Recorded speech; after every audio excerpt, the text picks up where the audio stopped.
Hi viewers, welcome to my channel. இன்றைக்கி நம்ம நாட்டு சர்க்கரையில் தேங்காய் பர்பி எப்படி செய்கிறதுன்னு பார்க்க போகிறோம். வாங்க, இதுக்கு தேவையான பொருட்கள் என்னென்னு பார்த்துடலாம். இதை நான் நல்லா சாஃப்டாக சர்க்கரை கம்மியாகவும் செஞ்சுருக்கேன்.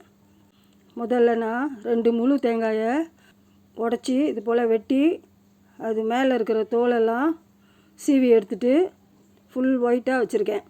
இதுக்கப்புறம் இதை ஒரு மிக்சியில் போட்டு நல்லா இதை கிரைண்ட் பண்ணிக்கலாம். ரொம்ப ஸ்மூத்தாக இல்லாமல் ரொம்ப கொரகொரன்னும் இல்லாமல் இந்த மாதிரி அரைச்சி எடுத்துக்கோங்க. உங்கள்கிட்ட தேங்காய் திருவி இருந்துச்சுன்னா தேங்காய் திருவியால் திருவி கூட எடுத்துக்கலாம். பாருங்கள், இது போல் இருக்கணும். இதை இப்போ ஒரு கிண்ணத்தில் எடுத்து வச்சுக்கலாம். இதுக்கு தேவையான கொக்கோ பவுடர் நான் 2 டீஸ்பூன் எடுத்து வச்சுருக்கேன். வெனிலா எசன்ஸும் எடுத்து வச்சுருக்கேன். ஒரே ஒரு பிஞ்ச் சால்ட்டும் வச்சுருக்கேன். 3 அரை கப்பு நாட்டு சர்க்கரை போட்டிருக்கேன். நான் அரைச்சி வச்ச மொத்த தேங்காயும் யூஸ் பண்ண போகிறதில்ல. இந்த கப்பில் 3 கப்பு அளந்து எடுத்துக்குவேன். அவ்வளோதான். நாட்டு சர்க்கரை அளந்த அதே கப்பில் தான் தேங்காய் துருவலையும் அளக்கணும். கப்பில் அளந்தாலும் சரி, இல்லை வேறு ஏதாவது பாத்திரத்தில் அளந்தாலும் சரி, அதே அளவில் தான் 2 அளவும் இருக்கணும். பாருங்கள், இப்போ நான் 3 கப்பு அளந்துட்டேன். அவ்வளோதான்.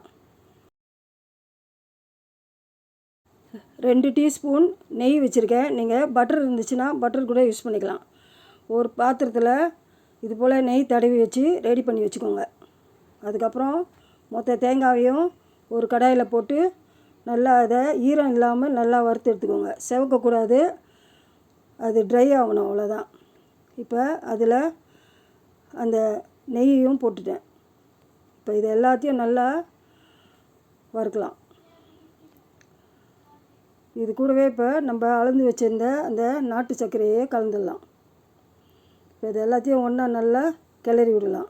இப்போ பாருங்கள், இப்போ இந்த நாட்டு சர்க்கரை மெல்ட் ஆகி வருது.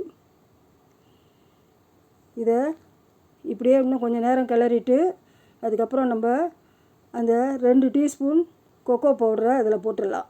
இது கூட ஒரு பிஞ்சு சால்ட்டையும் போட்டுடலாம். போட்டுட்டு இதை எல்லாத்தையும் நல்லா கிளறி விடலாம். இது கூடவே ஒரு டீஸ்பூன் வெனிலா எசன்ஸ் போட்டுக்கலாம்.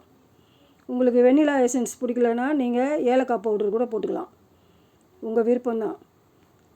பாருங்கள், இப்போ நம்ம கிளறி எடுத்த ஒருபாடு இது போல் போலாட்டம் உருட்டை வரணும். அது போல் உருட்டை வந்துச்சுன்னா தான் அது ரெடி ஆகிடுச்சின்னு அர்த்தம். இப்போ நம்ம ஏற்கனவே எடுத்து வச்சுருந்த அந்த ட்ரேயில் இந்த தேங்காவை மொத்தத்தையும் அதில் கொட்டி அதில் நல்லா பரப்பி விட்டு கொஞ்சம் லைட்டாக அழுத்தி விடுங்க.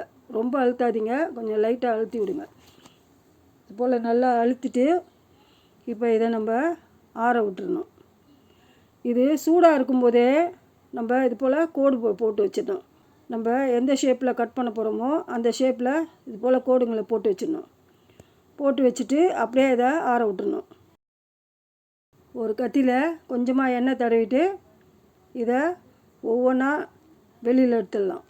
இந்த பர்பி நல்லா சாஃப்டாக இருக்கும், ஹார்டாக இருக்காது. இதை அப்படியே கடித்து சாப்பிட்றலாம்.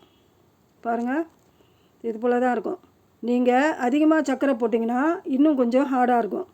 இது சாப்பிட்றதுக்கு கரெக்டான இனிப்போடு இருக்கும், சாப்பிட்றதுக்கும் நல்ல சுவையாக இருக்கும்.